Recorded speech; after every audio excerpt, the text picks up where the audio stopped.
পানি তার জন্যই জ্বরে, যে একদিন বলেছিল তুমি হাসলে অনেক সুন্দর লাগে।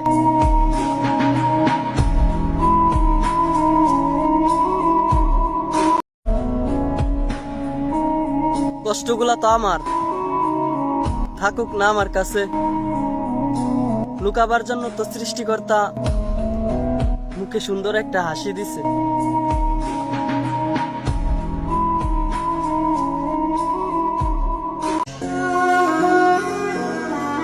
জীবনের অর্ধেক সময়টা কাইটা গেল বুঝতে বুঝতে, আর এখন বাকি সময়টা কাটতাছে বাস্তবতার সাথে লড়াই করতে করতে।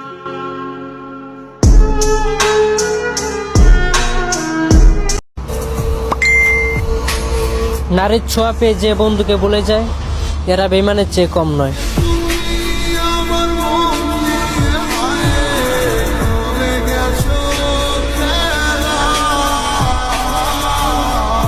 আমার বন্ধুর অভাব নেই, তবে আমি কারো খবর না নিলে কেউ আমার খবর নেয় না, ব্যাস এতটুকুই।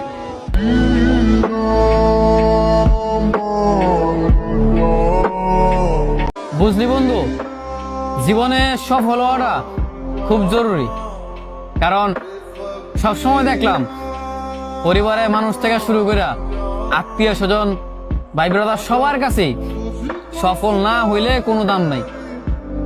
সবসময় দেখলাম কি, যখনই পকেট পথে টাকা হইলো, যখনই পরিস্থিতি খুব ভালো হইলো, তখনই মনে করছে সব মানুষ আপন বানাইলো, সব মানুষের কাছে ভালো আছিলাম।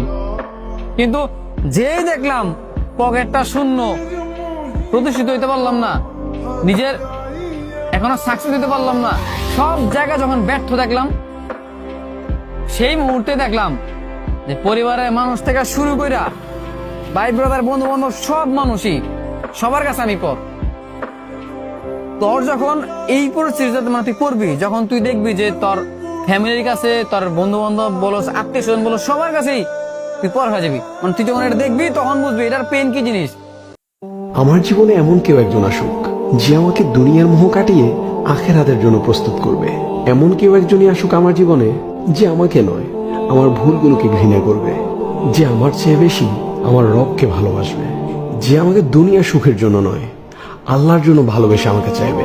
এমন কেউ একজনই আসুক আমার জীবনে যার দিনদারিটা আমাকে বারবার শয়তানের প্ররোচনা থেকে হেফাজত করবে, যে আমাকে দুনিয়াবী শিক্ষার চাইতে দিনই শিক্ষার জন্য বেশি তাগিদ দিবে।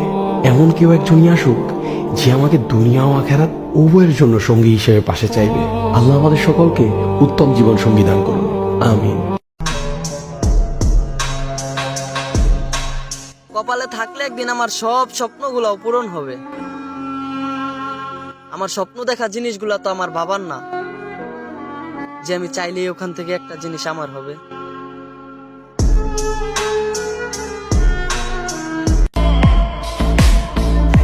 ভেঙে যাওয়া বিশ্বাস আর ফেলে আসা সময় কখনোই ফিরে আসে না।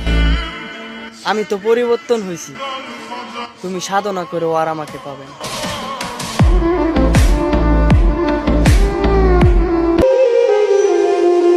আমার জীবনের সবচেয়ে বড় একটা আক্ষেপ, আমার বাবার সাথে আমার তোলা কোনো ছবি নেই।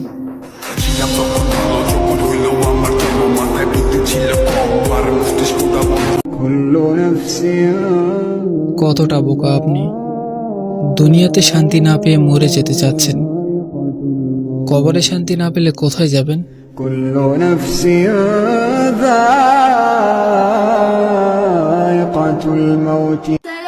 চুপ থাকা এমন একটা ইবাদত, ফেরেশতা কোনো কিছু লিখতে পারে না, আর শয়তান কোনো কিছু বুঝে উঠতে পারে না। আর যদি মন ভাঙা চুরমারও হয়ে যায়, আল্লাহ ছাড়া কেউ জানতে পারে না।